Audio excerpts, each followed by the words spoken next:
Salut à tous et bienvenue sur une fast review du Codex d'Archangel. Et oui, je l'ai enfin reçu, ça a mis le temps et du coup voilà, on peut enfin y aller.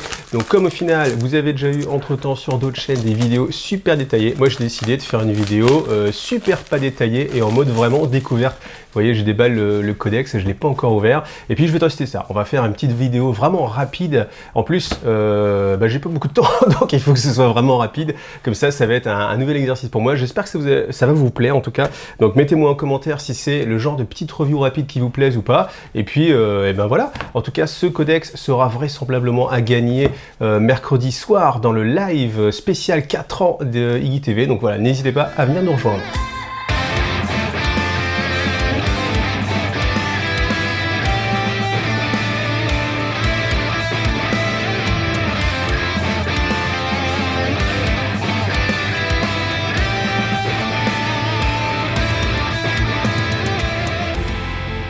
Alors il y a une belle couverture, hein. J'aime bien les nouvelles couvertures comme ça avec l'ensemble, comme ça le dessin qui va jusqu'au bout. Je trouve que c'est plutôt sympathique, hein. Ça nous fait des belles couvertures. Alors, nous fûmes les premiers, c'est grâce à notre sang que fut ouvert le chemin des étoiles, c'est grâce à notre sang que furent exterminés tant d'ennemis, mais à cause des actes d'âme faibles, ce legs risque d'être à jamais ruiné. C'est grâce à nos épées que ces déchus ne referont plus jamais surface, que la vérité de leur existence ne sera jamais connue. Bon, en même temps, tout le monde connaît leur histoire, les d'Archangel, hein, si vous ne connaissez pas, je vous invite à aller voir, je pense que j'ai déjà fait une vidéo de l'ancien codex d'Archangel, donc comme ça vous aurez un petit peu le fluff. Alors ce que je vais faire quand même, c'est que je vais essayer de regarder un petit peu l'évolution du fluff, surtout en fait pour les primaris, parce que l'idée c'est que les d'Archangel c'est assez spécial, parce qu'ils ont leur première compagnie qui est constituée uniquement de vétérans, en armure Terminator, et c'est pas des primaris, les primaris sont pas d'armure Terminator, donc là il y a quand même un changement assez radical, hein, dans le fluff. Ça c'est assez amusant parce qu'en fait c'est les figurines qu'il y avait dans Dark Vengeance, qui était la boîte de l'AV7, hein, si je dis pas de bêtises. Donc voilà, c'est assez amusant qu'ils aient remis ce dessin là. Alors le cercle intérieur, voilà. Alors ce qu'on avait appris, hein, c'était que Lazarus, justement, était un des membres du cercle intérieur et qu'il n'avait pas envie de... Alors ça, je me base vraiment sur le fluff qui existe déjà, hein. Vous voyez, bien sûr, hein, je ne l'ai pas lu, mais bon, quand même, je vous rajoute un petit peu de fluff. Lazarus, en fait, faisait partie du cercle intérieur et il a été sauvé de la mort par le Rubicon Space Marine, c'est-à-dire le Rubicon Primaris, c'est-à-dire qu'il est devenu Primaris, et de ce fait, ils se sont dit, bon très bien, on peut incorporer des Primaris au sein du cercle intérieur, et le cercle intérieur, en fait, c'est ceux qui connaissent plus ou moins l'histoire des Darkangel. Je vais le lire quand même un petit peu. Bon, au final, j'ai pas appris grand-chose, si ce n'est que même Ézéchiel, en fait, a des secrets qui lui sont cachés au sein du roc, hein, la forteresse monastère des Darkangel.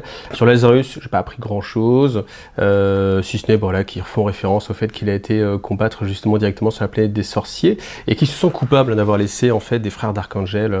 Si c'est un passage qui vous intéresse, je vous invite à aller regarder cette vidéo-là.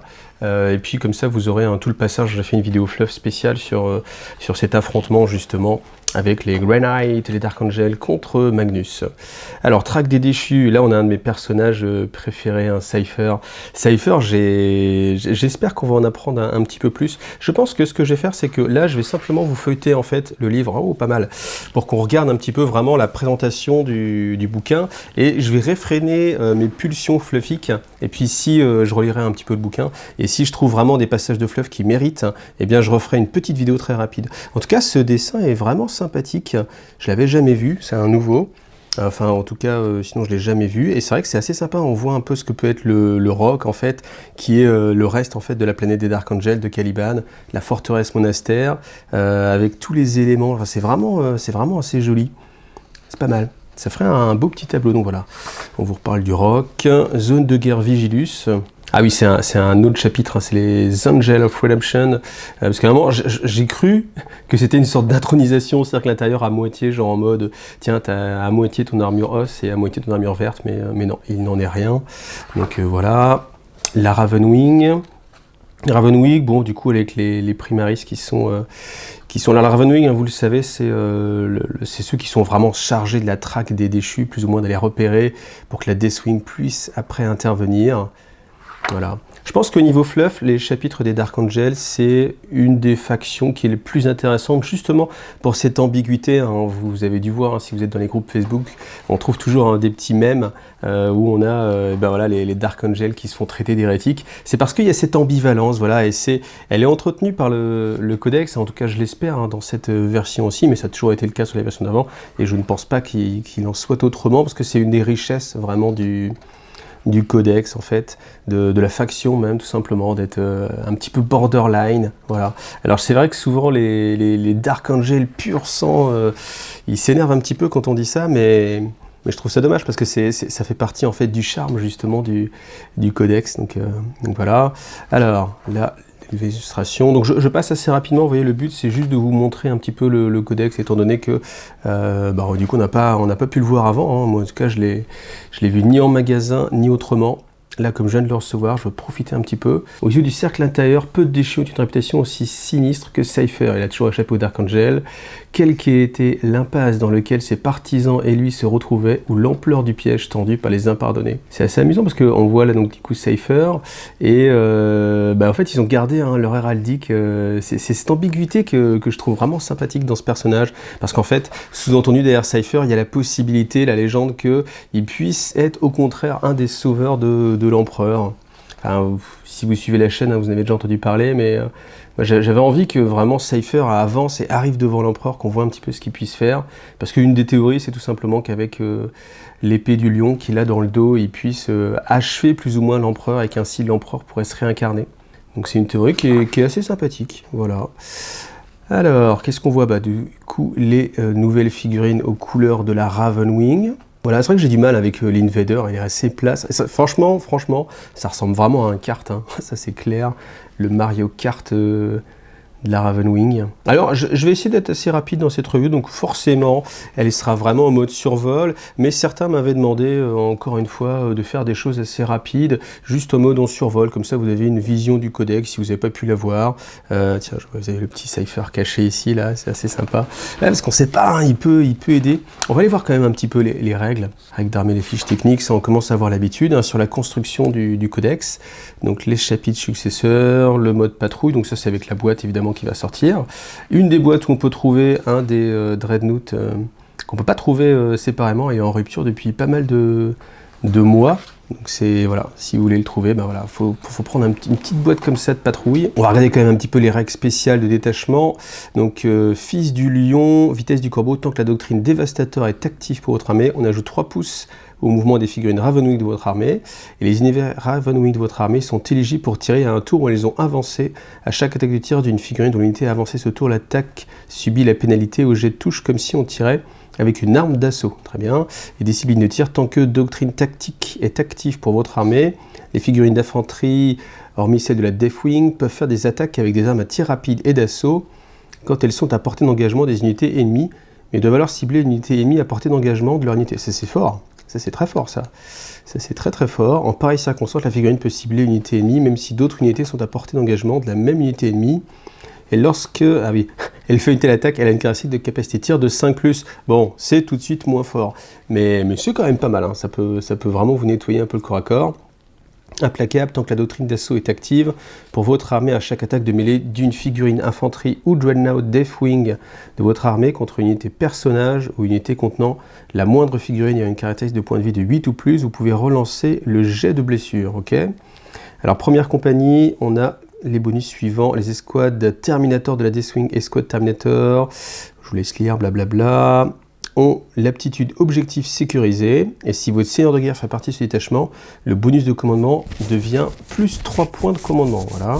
Et pour la deuxième compagnie, j'imagine que ça va être la même chose, voilà, les escouades de moto et les escouades Outrider gagnent l'aptitude objectif sécurisée, et toujours le bonus de 3 points de commandement, voilà. Donc là, le rite d'initiation, en fait, c'est tout simplement pour intégrer des primaris à la Deathwing, donc vous avez un surcoût en points, évidemment, que ce soit en points de puissance ou en points classiques. Par contre, c'est pas tout le monde, alors ça me rassure, parce que franchement, à un moment donné, j'ai eu peur que, on est vraiment, que ce soit un petit peu ouvert à tous. Capitaine, lieutenant primaris, Dreadnought, Land Raider, Repulsor et le Storm Raven, voilà. Tout ça pour la Deathwing. Alors c'est pareil, les stratagèmes, c'est un gros plan pour vous, comme ça vous choisissez ceux qui vous plaisent. Hop, voilà, les traits de seigneur de guerre. Donc je vais plus vite hein, que d'habitude, hein, je fais pas d'analyse très poussée, c'est vraiment un petit peu le feuilletage des découvertes. Je me dis je pourrais en prendre un au hasard, mais ça n'aurait pas vraiment beaucoup de sens, donc autant vraiment gagner du temps. Ah voilà, ça c'est les belles couvertures comme j'aime beaucoup. Franchement, c'était je crois que c'était une des premières couvertures de Raymond Swanland. À chaque fois je parle de lui, mais c'est parce que franchement j'adore ce look par rapport à celui-ci quand même. Honnêtement, alors après il y en a qui trouvent que ça fait un petit peu trop jeu vidéo, un petit peu trop infographie, mais enfin moi je suis beaucoup plus de cette école-là que de celle-ci. Ouais, ça donne quand même plus envie. Voilà. Donc un petit peu dommage, mais bon après voilà, c'est pas chacun ses goûts, tout à fait. Donc les règles de croisade, ça c'est quand même pas mal hein, qu'on puisse trouver vraiment les règles de croisade vraiment implémentées dans ce mode de jeu. D'ailleurs, je me pose une question, est-ce que vous êtes nombreux à jouer les règles de croisade?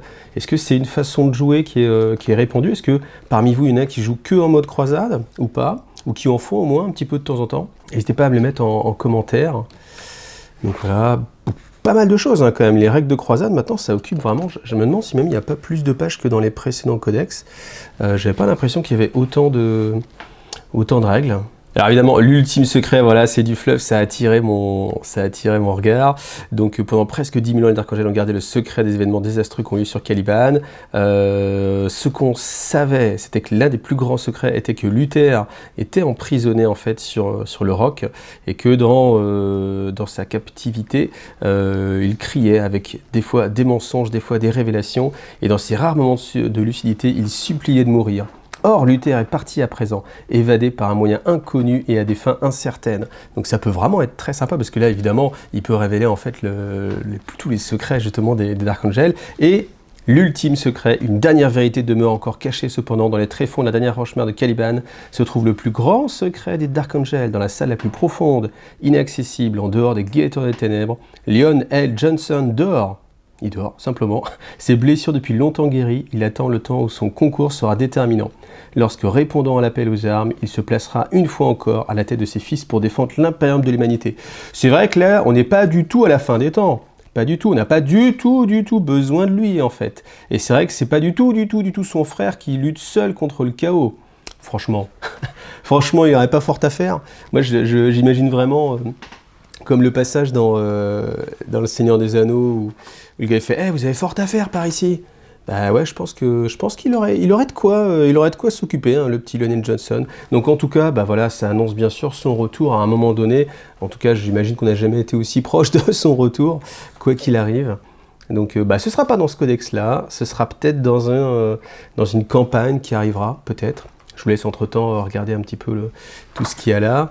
Bon, bah voilà, à voir ce qui va être fait de lui. Mais bon, le côté, quand on aura besoin de lui, oui, je pense qu'il y a un moment donné, on a déjà besoin de lui. Et à écouter le fluff, on est toujours en mode extrêmement critique. Donc voilà, bah, en tout cas, si l'Imperium perd, hein, on saura de la faute à qui. Hein. Donc là, vous avez un petit passage en nouveau sur le guetteur des ténèbres, en fait. Donc c'est des serviteurs qui sont encapuchonnés. On ne sait pas trop ce qu'il y a en dessous de leur capuche, mais bon, on imagine que c'est soit... Alors, on peut tout imaginer, mais bon, c'est un petit peu tiré par les cheveux, des déchus qui se seraient repentis, mais je ne crois pas, des frères qui auraient sombré, qui n'auraient pas supporté... Parce qu'en fait, à chaque fois que quelqu'un va être intronisé au cercle intérieur, il y a Ézéchiel qui vient sonder en fait son âme, et s'il le juge impur, et bien du coup ils disparaissent, sans qu'on sache pourquoi. Donc ça peut être parmi justement ces personnages-là, donc personnages qui sont ignorés par les Dark Angels, mais qui peuvent quand même malgré tout aller au plus profond des secrets du roc. Donc c'est assez étrange comme ambivalence entre eux. Ils ne sont pas du tout considérés, mais en même temps ils connaissent les plus noirs des secrets. Mais en tout cas, on apprend que du coup un Dark Angel, dès le début, apprend à ne jamais déranger aucun guetteur. Donc voilà, petit part de mysticisme. Je pense qu'un jour il y aura une sorte de révélation en mode et voilà, les guetteurs étaient là pour je ne sais pas quoi. En tout cas, beaucoup de personnages. Hein. Là, on est clairement sur un livre, encore une fois, avec beaucoup de personnages. Les Terminators, voilà, donc si vous avez envie de jouer des Terminators, je pense que c'est le chapitre qui est pour vous. Est-ce qu'il y a encore des gens qui veulent jouer des Terminators? J'espère, franchement.